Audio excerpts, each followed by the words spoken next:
Right, would you ask Mr. Maynard to come back in, please? Thank you.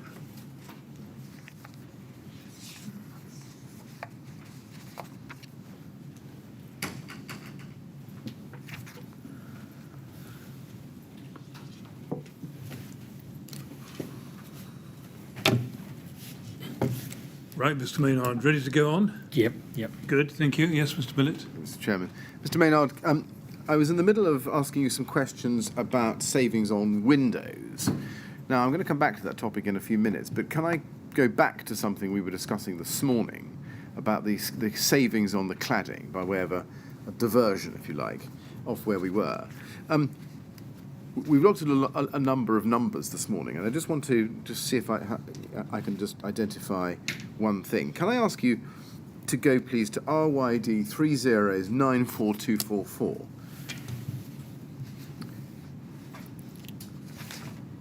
Now, this is the Ryden tender submission, which we looked at this morning, but not, I think, in respect of the cladding pricing. Can I ask you to look at page 15? And just bear in mind that this document is dated the 13th of February 2014. Right. Now, here on page 15, we can see the costing for alternative design solutions.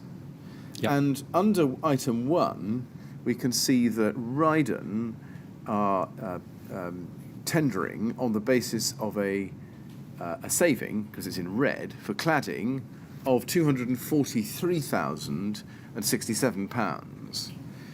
Now, do you know how that figure was arrived at? No. You don't. Are you aware of any discussions which had been had with Harley by Ryden prior to the 13th of February 2014 about the savings to be made in respect of cladding? No. No. All right. Can we then look at RYD 409312? Now, this is an email of the 20th of June 2014 from you to Jason Bethel, who was one of your surveyors we saw earlier. I think he'd attended one of the progress meetings. Correct. We looked at. And you say to him, subject, Grenfell Towers revised CSA again, and then there are a couple of valuations and a tender report. And then you say, cheers, mate. And if I can look at the second paragraph, you say, also, I did a prelims build-up on the attached CSA that I sent across to Tweetchin with certain figures in it. Could you add this into yours and break it down? The tender report attached has my workings on the prelim tab column AB, summarised in columns A, I, A, J, row 30. Now, I don't think we need the detail of that, but what I want to do is show you the attachment, or one of the attachments, which was attached. That's the tender report that you attach, and that is at RYD 9318, please. RYD 9318, and can we please have the native version of that up?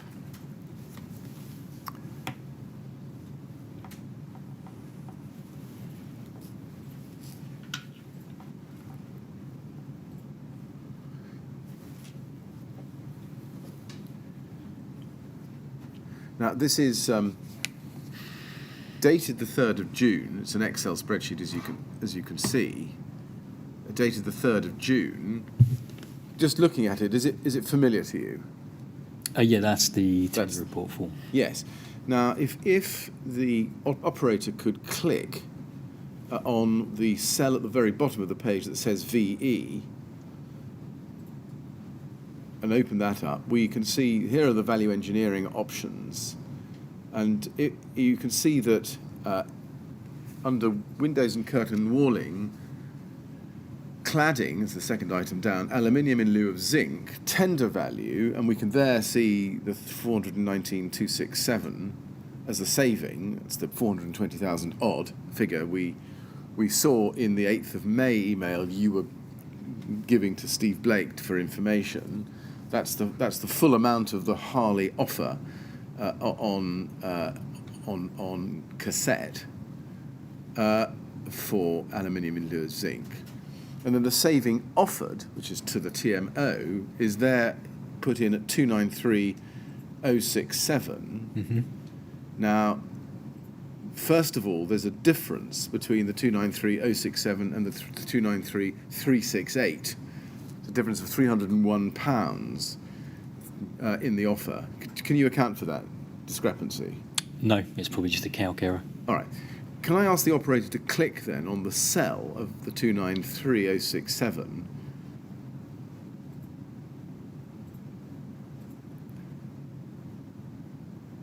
and open that up so that we can see how it's built up? I think it needs to be updated.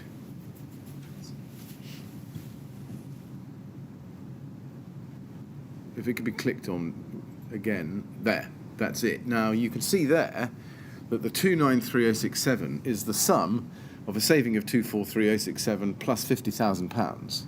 Does that ring a bell with you? No. Do you know who decided that the 293 should be offered on the basis of the original 243 in the tender plus 50,000? No.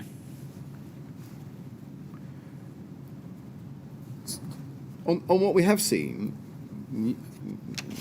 you can help us with this as the senior surveyor, or the managing surveyor at the time. Is it fair to summarise that what Ryden has done was to submit in the tender the sum of £243,067, hear from the TMO that more savings were needed, go to Harley and ask what further savings could be achieved,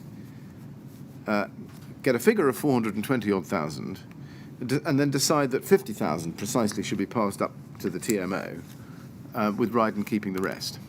It appears that way. Yes. Thank you. Can I then go back to where I was when we broke for lunch? And I was in the middle of showing you an email, RYD 2929327, and I'd like the operator please to put up pages 2 and 3 of that email to run together. This is an email chain between you, Simon O'Connor, Simon Lawrence, and Adam Marriott, who I think was still a surveyor on this project at that point. Yep. And at the bottom of page 2, we can see, bottom of page 3, I'm so sorry, we can see an email from Simon O'Connor on the 23rd of January 2015 to you, subject window trims. Zak, can you please let me know what we have in the budget for trimming the windows internally per window? And your response to Simon O'Connor is in the email above it and then over to page 2 on the 26th of January 2015. And you say there, as discussed, SD Carpentry is currently subcontracted to carry out these works on a labour-only basis. We have a total material allowance of £29,000 for these works. 30 floor number windows per floor times 20 number floors is 680 windows. That gives us an allowance of £42.50p per window. Assuming 1.25 metres times 1.25 metres windows gives you 5 per metre per window. I think that's right. Therefore, price per metre to achieve is £8 per metre. Have I read that right? Yep. And then over the page, I'm off for lunch now as my brain hurts. You might want to double check the above quants as we have quickly put this together. Why was it necessary for you to do this calculation so quickly? Just because Simon wanted to know what we'd allowed for, what was in the budget, and probably whatever stresses and strains I had in that day, I probably needed to give him the answer quickly so I could move on with my other pieces of work. I can only imagine it's something to do with that. Did Simon O'Connor or you double-check the quantities that you'd referred to? He may have done. Did you? Probably wouldn't necessarily need to. You'd order what you needed to. So that was just a brief summary of how I got to that, but you'd order what you need once you're on site. So it's just a guide. Right, just a guide. Did you ever were they ever double-checked? Well, they would have been when an order was placed and we had to order the materials. Looking at the response from Simon Lawrence, 28th of January, to you and Simon O'Connor, he says, Zak / Adam, I've just been up to the show flat to look at the window sample, which looks good. As you know, we are using the cheaper UPVC trim rather than pre-finished timberboard or painted MDF, I'm pretty sure that whatever we use will blow the budget in material cost, probably need to double the material budget. What did you understand, Mr. Lawrence, to mean by probably need to double the material budget? Obviously, he's looking at our allowance that we've got there, where we said we've got 29,000 for the materials, and he's saying probably going to need to be more than that. That's what he's saying. Right. Does it mean that the Ryden budget for the window trims was half what it should have been? He's suggesting it's lower than what it needs to be. Yeah. And then if we look at the rest of the email chain, you say, top of page 2, to him and Simon Lawrence, so we put something in more expensive than £8 per... Is that per metre? Correct. Yes, question mark. That's a question to him. And on page 1, Mr. Lawrence responds to your question. He says, yep, we come up with a few ideas of how to reduce overall material usage, but I don't think we'll be making it any cheaper or near £8 per metre. Your reply, but we found pre-finished board at this rate, query.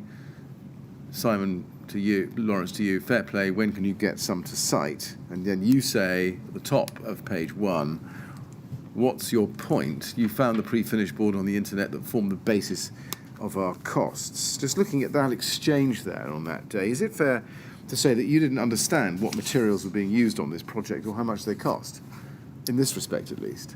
No, what I'm asking is Simon found some costs and formed a budget, which is what the original budget was made up from. And then we've said, okay, so why are you now saying that it's going to be going over budget when you formulated the original costs, or you gave us the original indication of costs? And that's why I'm querying, but I thought you said you found a pre-finished board at the rate below, based on our budget.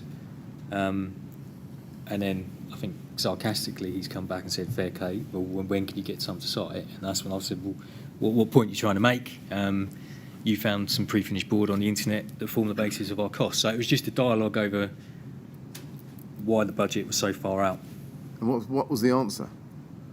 Yeah, well, clearly what he intended to use and the rate that he got before wasn't right. Why is that? I don't know. Okay. I'd like to ask you some questions about Kingspan, around the use of Kingspan around the windows, if I may. Now, can we ask, or can we turn, please, to RYD 30406686, first of all. This is an email from Mark Dixon of the 6th of May 2015 to Adam Marriott, copied to Simon Lawrence and Simon O'Connor, but not, I think, to you. And the subject is price for window surrounds. Do you, just looking at it, recall this email or discussions about the subject at this time, early May 2015? I don't recall this particular email, but I do recall discussions at the time. Right. And let's have a look at the email. You could see that he attaches to it something called SDP front sheet quote, 6th of May 2015. Let's look at that. It's at RYD 3088957.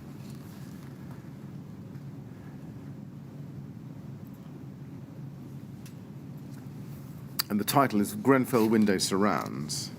Do you recall seeing this quotation? No. Well, let's see how we go. Yep. If you look at the leftmost column A, under description of item, it says, you can see in the second line down next to point 5, place Celotex insulation to reveals and base of window. Do you remember seeing a document under which SD Plastering were asked to place Celotex insulation to reveals in the base of the window? No, I know there was discussions on site when they were up, looking at how to finish around the windows. Right. So there was discussions on site between the subcontractors and the project team. Do you recall approving this description of this item?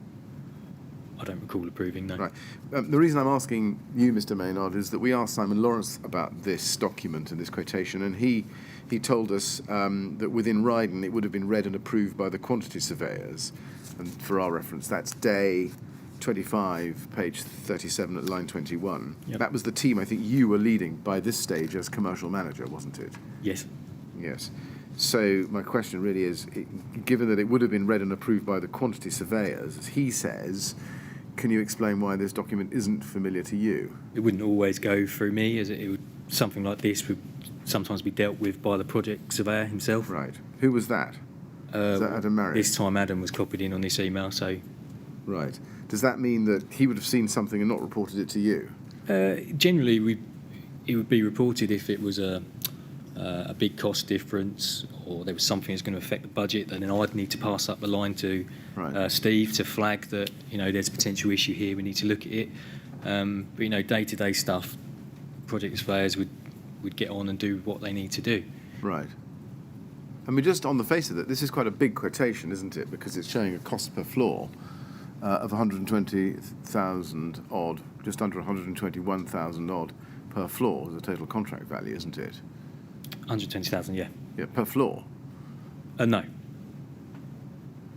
Well, all right. Still, even if it's not per floor but a total, it's still a substantial sum of money. And my question really is why it is that you didn't get to see this document, given that it was within the domain of the surveying team. I wouldn't get to see everything. I'd see high-level costs if it was an issue. I wouldn't necessarily see all the detail. It's 120,000. It seems like a lot of money, but in the scheme of it, it's an £8 million project. Right. What just help me then? If you didn't get to see it as the person in charge of the quantity surveyors team, what processes did Ryden have in place for approving quotations of this nature? Generally, the job surveyor and the contract manager and the project manager would be quite within their rights to approve it and proceed. I mean, it would only become an issue if it was over the budget, or it was, if there was a particular issue that was raised on it, would then it get discussed wider than that. I see. So it was dependent on the issue that with the cost, really. Right. If there was no issue, it wouldn't need to be discussed any further than the project team. I see. I mean, to be fair to you, this is sent to Simon Lawrence and Simon O'Connor, so they do get to see it. But my question is really why, of the surveying team, only Adam Marriott gets to see it and not you, as the person in charge of him. Unless if he felt he needed to go through it with me, then we would have done, but if not, he would have dealt with it accordingly. I see. Mr. Lawrence also said that he would expect the quantity surveyors to make sense of this quotation and then report back as required, and that was day 25, page 37 at line 5. Is that the way you understood it? We would make sense of it from a point of a numbers point of view, so we can report the numbers, but the content within it and the technical side of things, we would rely on input from a contracts manager and a project manager to make sure it's what they want to be installed. I see. So it would be their responsibility to understand and make a decision about whether Celotex insulation should be placed to the reveals on the base of the window. Yeah, I think it's a team responsibility, but that's a production decision. Yes, I follow. Now, I mean, you can see from this section in this document that Mr. Dixon is specifying that Celotex would be used. Did you, or rather did anybody in your team, I think we know about you, to take any steps to check whether the material specified in quotations such as this were compliant with the specification for the project, the NBS specification? I can't answer that. Did you yourself take any steps to find out exactly what the Celotex product was? No? No. No. Do you know whether there was a system in place whereby Adam Marriott, who was the surveyor on this, who received this and who was answerable to you, took steps to check this specification against the NBS specification? No. He would rely on input from the site team on items such as that. Right. Can you account for why this quotation was not compliant with the NBS specification? No. Can I ask you to look at SEA 50169, which is the NBS specification. Just pursuing this point a bit further, and go to page 243, please. Just while we're on page, well, we've shot past it, but during the course of your work on the Grenfell Tower project, did you ever look at the NBS specification yourself? Yes. So you're familiar with it? Yes. Right, well, looking at page 243 then, you can see under item 235, compressible insulation in gaps. Yep. Manufacturer Rockwool Limited, and then the product is flexible slabs, that's the reference, and then material, mineral wool to BSEN 13162. Do you remember noting or seeing that in the NBS specification, the compressible insulation in gaps was required, and that the material was to be Rockwool? I don't remember noting that, no. We would rely on our subcontractors to pick that up. Right. That would depend on whether or not the subcontractors were provided with the NBS specification, wouldn't it? Correct. Do you know whether or not Mark Dixon was provided with the NBS specification in order to be able to formulate his quotation? I couldn't say that for certain, no. Who was responsible, do you remember, for providing Mark Dixon with the NBS specification? It would be the site team, Okay, as right. well as the surveyor, so it would be the project team. I mean, do you accept that where Mr. Dixon has referred to Celotex as to be used in these locations, that wasn't compliant with the specification? He's made reference to Celotex, so it would appear that way. But that's a quotation. It could still be picked up before he actually does any installation. Was anyone on your team qualified to take a view as to the compliance of the products that would appear in quotations such as this from Mr. Dixon? No. Now, we asked Gary Martin about the materials to be used around the windows, and he told the inquiry on day 30, page 72 at line 18, that if he had ever asked anybody about whether a material was supposed to be used or not, it would have been you. Was it your understanding that you were the first port of call if a site manager such as Gary Martin needed to know what materials to use? No. What was your understanding about who Mr. Martin should have been speaking to about those He should matters? be speaking to his contracts manager or his designer. Designer being... Well, in this case, Studio E were appointed by us as our architectural designer. He would have discussions with them.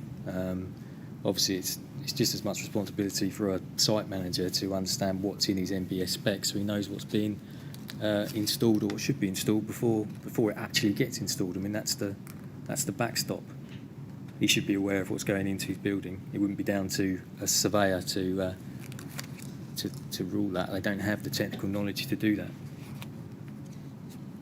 Right, so you say Mr. Martin was mistaken in his evidence about that, do you? Yeah. Okay. Let's turn to a different topic. I think probably the final, or at least nearly final topic, which is about responsiveness. Can I ask you please to be shown RYD 3089082. That's RYD 3089082.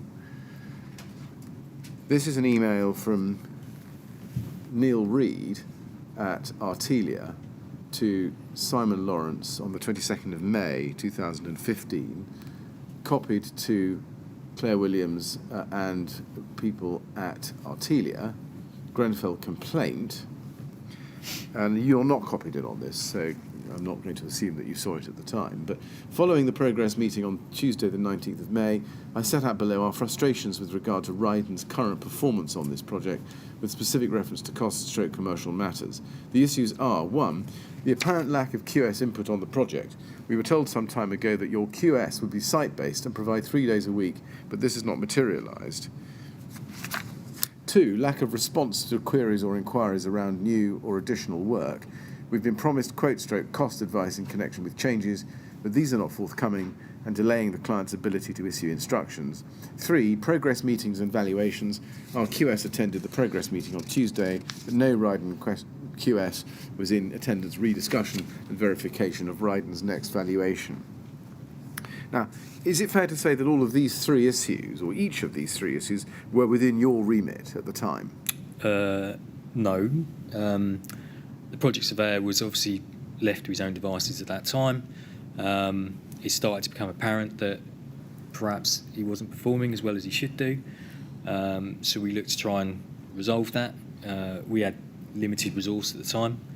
We weren't blessed with 20 surveyors in our team. We had a small team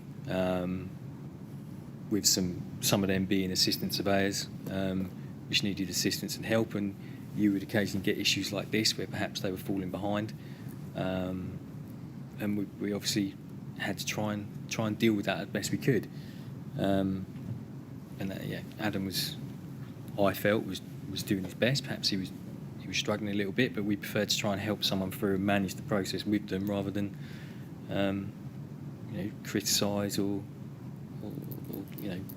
So the project surveyor you're referring to in that answer was Adam Marriott, was it? That was Adam at the time, and I believe not long after this, I believe he left our employment. Right, but Adam Marriott was answerable to you as his boss. Correct, yeah. So, in fact, it's right, isn't it, that actually all three of these did fall within your ultimate responsibility? Yeah, ultimately, yeah. Yes. And were these concerns justified, do you think? Well, let me ask it a different way, first of all. Were these concerns brought to your attention at the time? We had discussions about his performance, but sometimes there's personality clashes that cause those points. I understand that. Let me then ask the question, were these concerns justified at the time, do you think? They become apparent that they were justified, yeah. Yes.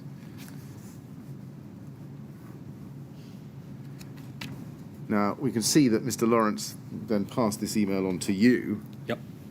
Gents. You can see that at the top of the page. The same day. What steps did you take at this time to remedy the problems that Mr. Reid was complaining about? So obviously, myself and Steve obviously then had to have a chat. Obviously, Steve was who I reported to, and if it was to do with additional resource that we needed, I'd have to have a chat with Steve, see if we can get additional resource in. If not, we had to manage it around the team, try and get other people involved to assist. I might have to assist myself and drop down to help. So we had some discussions internally like that, and we looked to try and resolve it over the course of time. You can't just sort it out within a day. Everyone's got their own day job that they're doing. So yeah, at the time we just had to try and manage it. We had obviously sit down with Adam, see what his workload is, see what his issues were, and see if we could spread it around the team to try and get it sorted. So, in a nutshell, are you saying that actually you sorted it out by spreading the workload wider because these concerns had been generated because Adam Marriott was overstretched? I wouldn't say he was overstretched. He just might have been struggling with the work content itself. Why is that? I don't believe he had another scheme on at this time. I might be wrong. I don't believe he had another scheme on at this time. Perhaps he had other frustrations. Like I said, I think not long after this he left. So there's many reasons why someone might be falling behind or having issues at work. So it's what you say that he was. You wouldn't say he was overstretched, but might have been struggling with the work content itself. Why would that be? Well, I don't know. It's just. Did you get to the bottom of it? Not really. I mean, he was quite a competent guy. So what he did was normally of good quality, but potentially maybe not quick enough. And I think that was began to cause Simon some frustrations, and clearly the client there. Look, there was lots of outstanding issues that had started to build up. So right. I mean, the first complaint is that the QS wasn't providing 3 days a week of site presence. Yep. That's not to do with struggling with the work content. No. Can you explain why he wasn't on site 3 days a week as promised? Well, one, I'm not sure who made that promise. It certainly wasn't me. Our surveyors weren't generally site-based. They were generally office-based. So clearly they'd been told that there was going to be someone on site. And it's, sometimes it's not as productive for someone to work on site. If they can sometimes get more done when they're in the office. So it was a discussion, obviously, with Steve, Simon, and myself of, well, where is he actually best suited? Just plonking someone on site doesn't mean they're going to get the work content done. So again, I don't see that as whether someone's on site 3 days a week, 2 days a week, it's not necessarily a big issue. The big issue is are they getting their work done to meet the project needs. And did you ask Adam Marriott, why aren't you on site 3 days a week as indicated? Well, I didn't feel that he probably needed to be on site myself. I mean, it's a long journey to get up there from where he was based. We were closer. Our office was closer to his home. It's not. He hadn't signed up to be going up there for 3 days a week, so it would have caused him a stress. So we needed to get the right balance right for the team and for the individual. So in summary, how did you resolve this problem? Well, I think we did our best. We had to sit down. I think I took some of the workload. I think some of the other team members took some of the workload. We looked at what orders he still had to place, and we sort of tried to manage it that way to assist him and help him in that way. That's the way we felt was best to help him at the time. And was that a satisfactory outcome? It started things moving. Like I say, it took me away from perhaps my day job of overlooking all our jobs. It then took me away to maybe focusing a bit more on some of this work, which again is not really what I should have been doing, but needs must for certain projects. So I think it helped eventually, but obviously it's a slow progress. It's not going to happen instantly. So it probably took a month or so.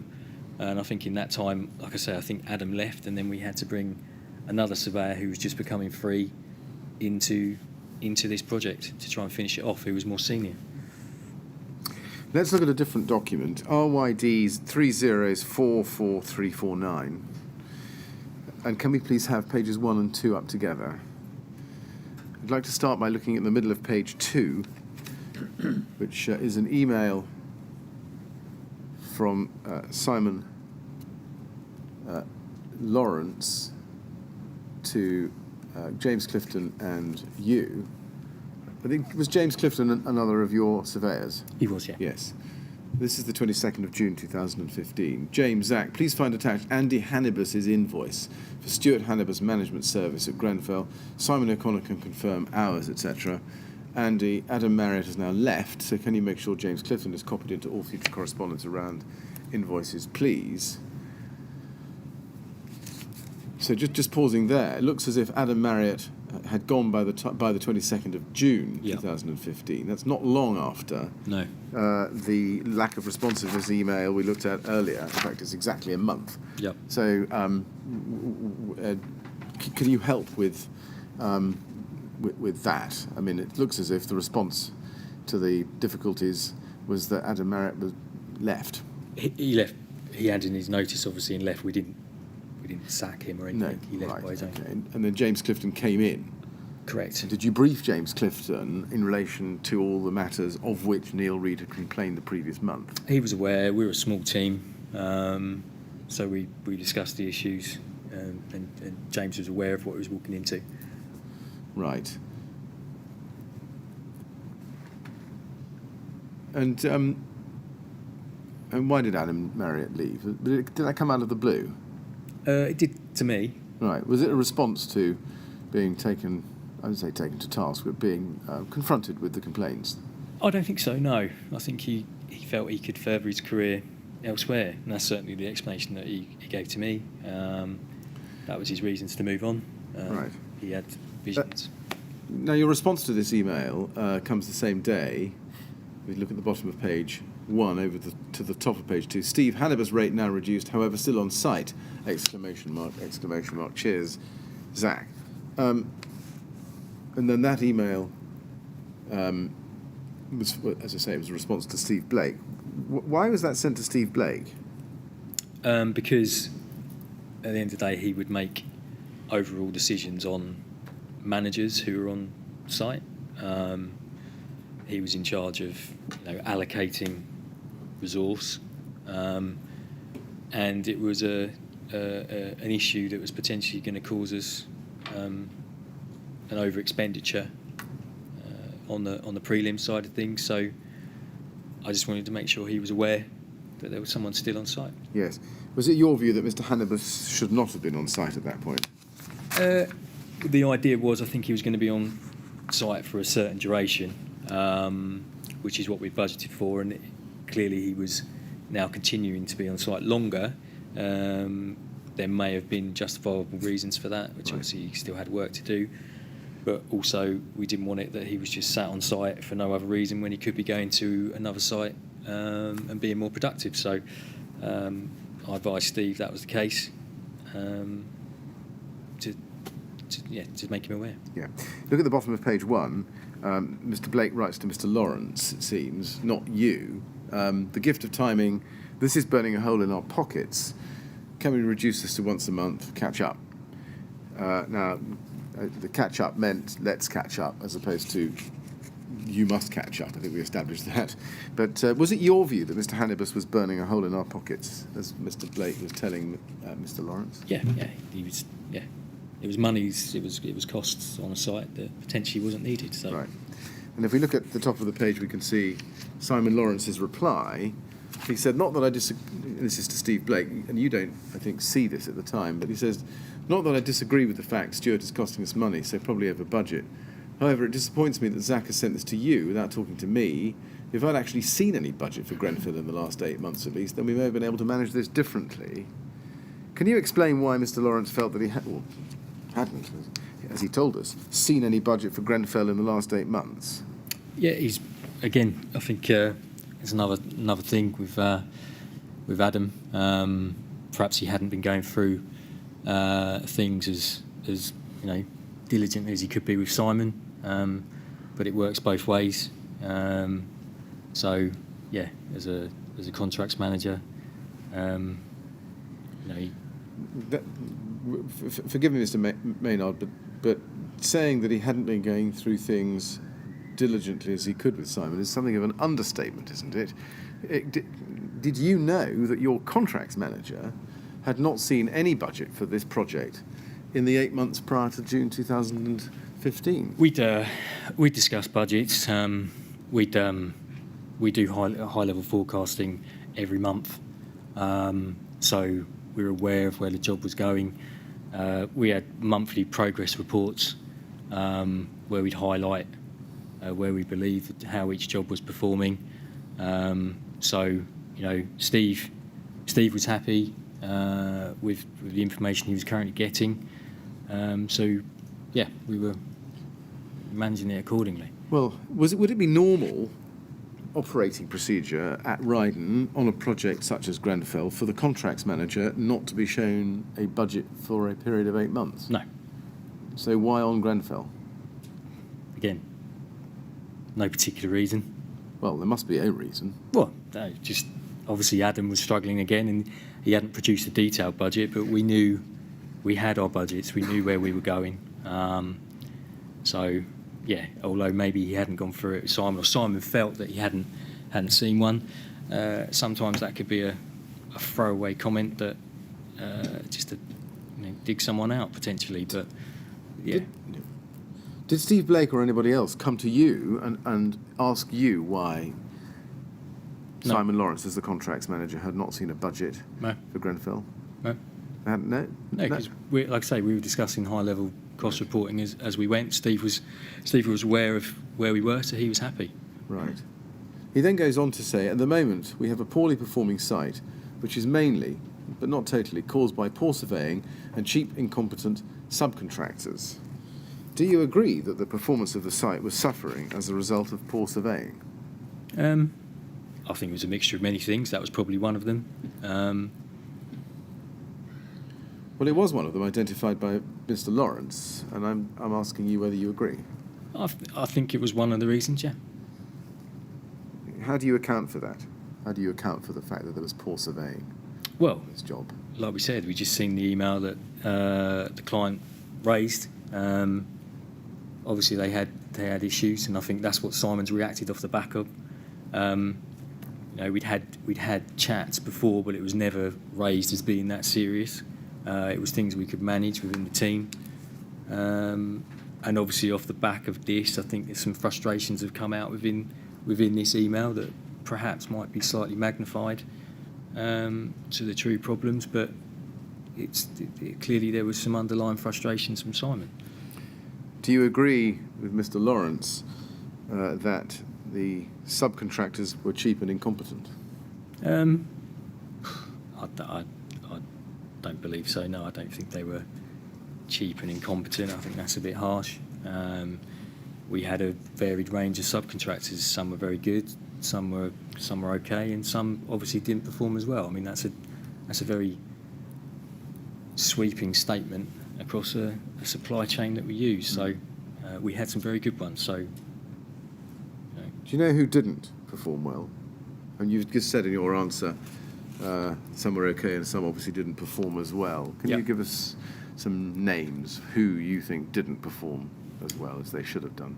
On this particular site? Yes. I don't know. We had.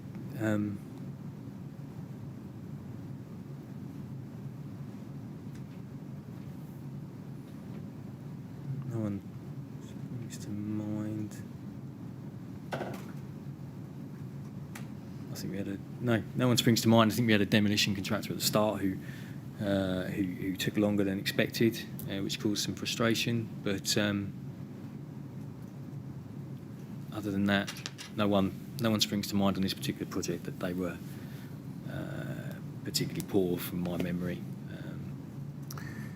In general, did you ever have concerns that the pressure on Ryden's budget involved the risk that the work done by its subcontractors would be substandard? No, I think it's down to our project team to make sure it's not substandard. I mean, they're there to manage that process. So if they're not happy with it, then in theory the subcontractor should be doing it again. And by project team, you mean Simon Lawrence, Simon O'Connor? Whoever's on site checking the works, yeah. And whoever's on site checking the work. There was a large site team on Grenfell. Okay. Well, Mr. Maynard, thank you very much. I've come to the end of my questions that I had prepared to ask you at this point. There may be others looking back at my notes which I may have to ask. But, Mr. Chairman, I've come to a natural end. Well, now, how long do you think you'd like to sweep up anything that might be swept up? At the moment, let's say 15 minutes, but I want to make sure that others who are not in this room have an opportunity to consider the evidence and ask proper follow-up questions. Yeah. Well, I think what I'll say then is that we'll take a break now, Mr. Maynard, because Council has to have time just to check that he's covered all the ground that needs to be covered. Yep. We'll come back at 3 o'clock. Would that be all right? That should be fine. And if we need more, we can let you know that. You can let me know. Yes, thank you. So we'll break now until 3 o'clock. If you'd like to go with the usher, she'll look after you. And since you're still giving evidence, please don't talk to anyone about your evidence. No problem. Yep. Or anything else, right? Yeah, no problem. Thank you very much.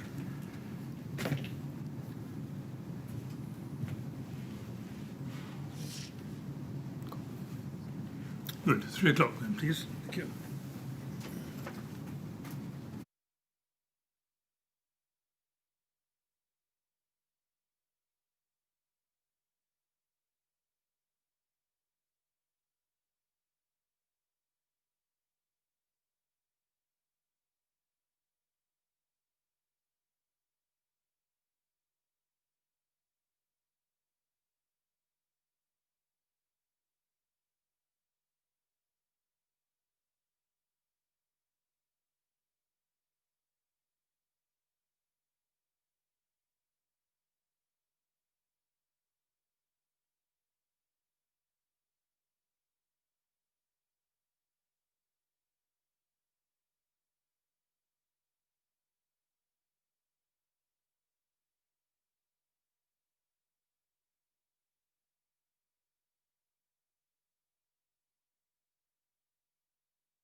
Good. Would you ask Mr. Maynard to come back in, please?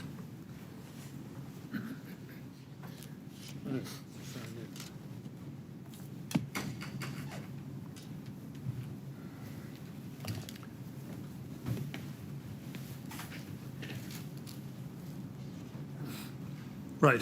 Mr. Millett. Yes, Mr. Do you Chairman. have some more questions? I have a few, Mr. Chairman. Yes, not very many. A few more questions then. Mr. Maynard, can I ask you to go to your witness statement, please, and look at paragraph 6? There you say, and we discussed a little bit of this morning, that you considered the contract with the contracts manager and looked at the subcontractor packages included. We then allocated the packages with the assistance of the surveyor who had considered the contracts register. My question is, as part of the exercise you did in that respect, did you ensure that each subcontractor received that part of the MBS specification which was relevant to the work package that subcontractor was being asked to undertake? Yeah, for the packages that I was dealing with myself, yes. Right, and which were the packages you were dealing with yourself? Well, obviously you can see I dealt with, or I was involved in the Harley package, and they'd received the MBS. They did they? Yes. You're sure about that? Yes. Okay. Which other ones? Probably JS Wright. And don't forget, most of these would have received it as part of the estimating package as well.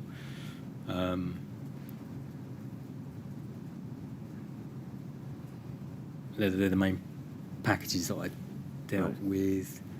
There was a demolition at the start.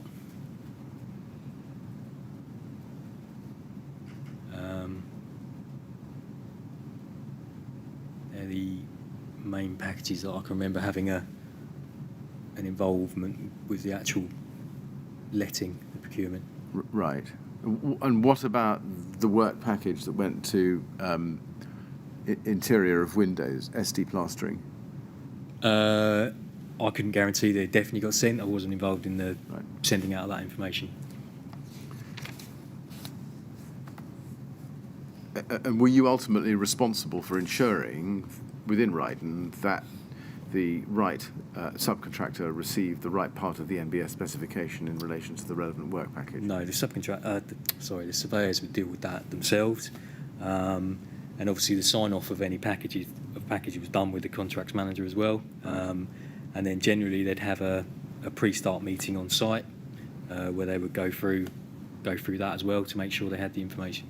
I see. Okay. Second question, did you ever consider yourself a designer within the meaning of the CDM regulations 2007? No. No.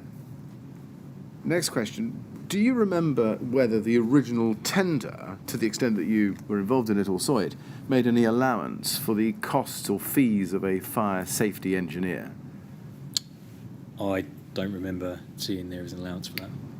Was there ever any discussion after the tender had been won by Ryden of making any allowance in the budget for a fire safety engineer? I can't remember, to be honest. Did Simon Lawrence ever come to you and say, can we cost having a fire safety engineer for this project? Generally, I wouldn't be involved with costs in that anyway. When it's to do with fees and stuff, the contracts manager would probably look to a designer or a consultant, discuss it themselves and get a cost for it and put it forward for discussion and sign off. So I think the answer to my question is no, not to your knowledge. No. Right.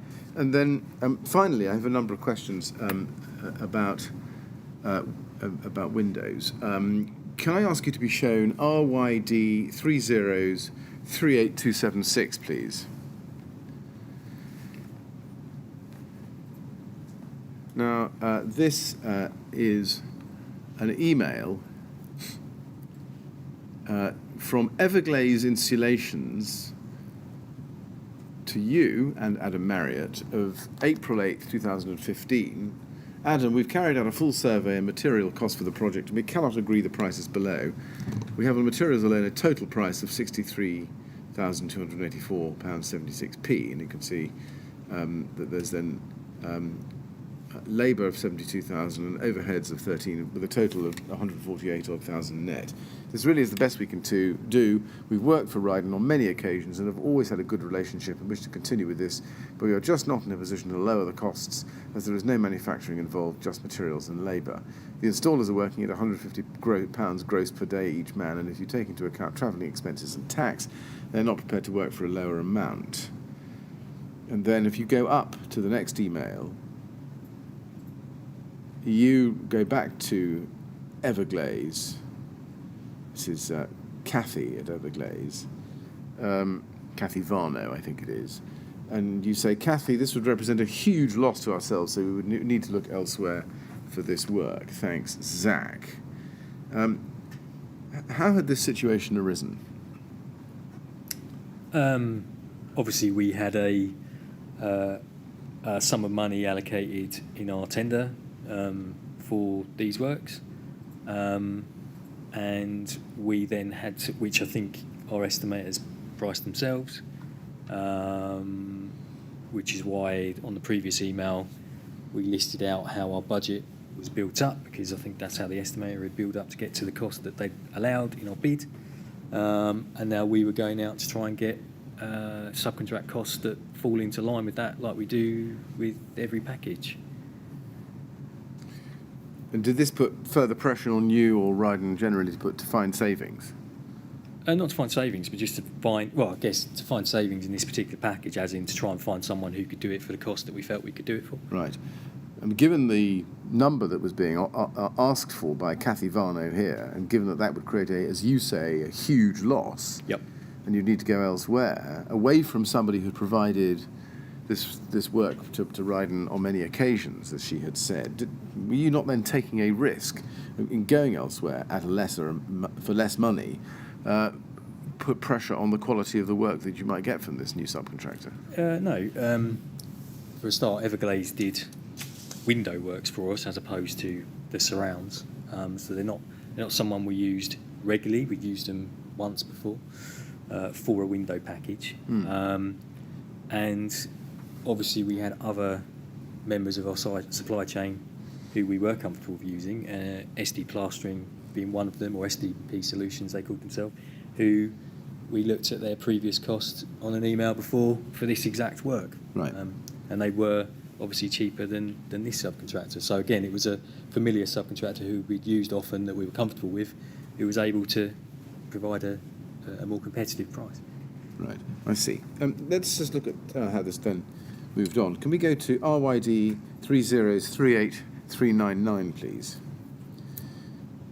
This is an email of the 9th of April, the next day, from you to Adam Marriott, copied to Simon Lawrence and Simon O'Connor, and you say, Ads, could we have another update on the attached, please? This is the procurement programme. Particular concern is obviously the window surrounds, with Everglaze effectively pulling out. This is code red priority above all else. How was that issue resolved? Do you remember? Well, that's how we then reverted to talking to SDP Solutions. So yeah, it was obviously urgent. We needed to get it on site. The title of the email is Grenfell Procurement. So yeah, we were just looking at order placement, and this was one that needed to be placed, and we needed to find a subcontractor to do it. And what does code red priority mean? As in, like, we need to sort, this is a high priority order. Right, I see. You need to place. Okay. Is this an item where incorrect estimation had led to further cost pressure and a reduction in quality? An estimate had been provided that we were struggling to match, so yeah.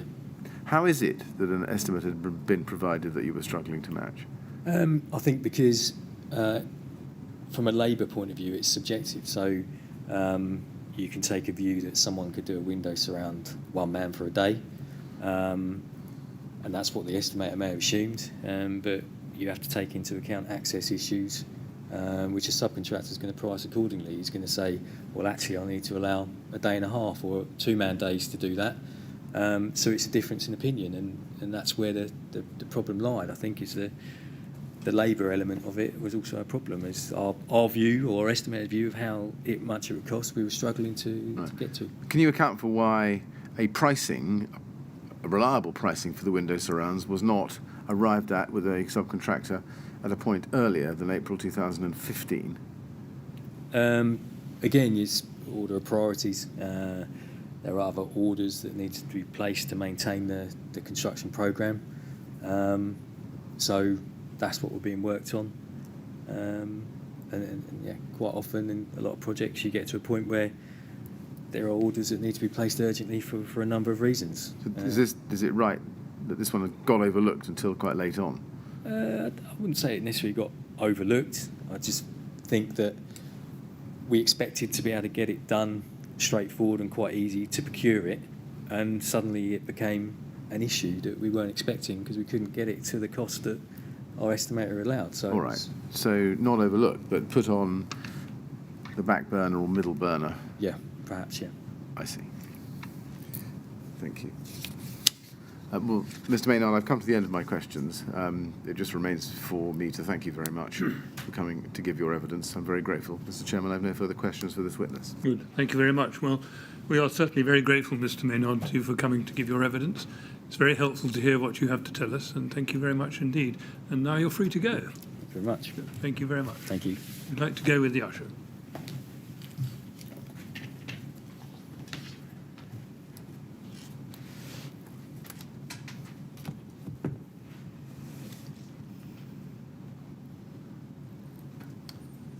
Thank you, Mr. Millett. And that's it for the day? That's it for the day, and barring anything unforeseen, those are the Ryden witnesses, and we start tomorrow with Mr. Ray Bailey of Harley. Good. Thank you very much indeed. Well, 10 o'clock tomorrow then, please. Thank you very much.